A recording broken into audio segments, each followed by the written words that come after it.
Here I am talking today with Alan and Heidi Wagoner. Hey guys. Hi. Why don't you tell me about your family and your travels? We have two kids, Lars, who's 12, and Anya, that's 10. And we spent nearly 2 years living in Spain and traveling Europe. And we've been about 6 months in Southeast Asia. And so we have lots of experiences and adventures to share with people, and we use a lot of tools along the way to help us. So hopefully we can share some of those with you today. Let's talk about education. Both the kids were in public schools in Spain, and now from the Southeast Asian trip is the sort of beginning steps of home education, as it were.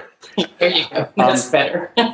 Tell me your present approach to education. Currently, where we've ended up is we're kind of letting the kids somewhat drive through their interests, what they're learning. Really passionate about video editing and creation right now, and we're letting him run with that. And we think that technical skills for the kids are just as important as the standard curriculum these days.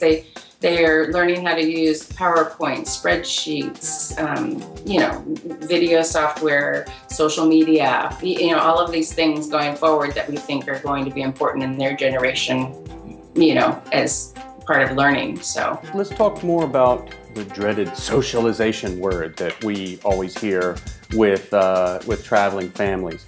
Could you tell me a little about how you guys approach meeting people and keeping in touch?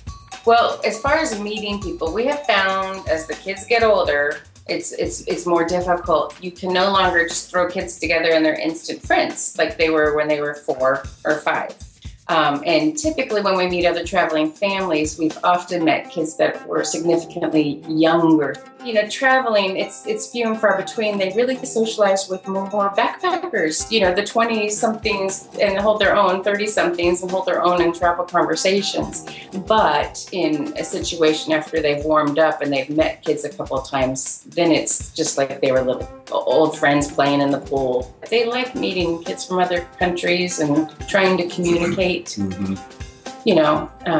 But the social media pieces, especially for Lars to keep in touch with his friends in Spain, that's where the WhatsApp and Instagram come in, and back in the U.S. And we've been gone from the U.S. over 2.5 years, and they still keep in touch.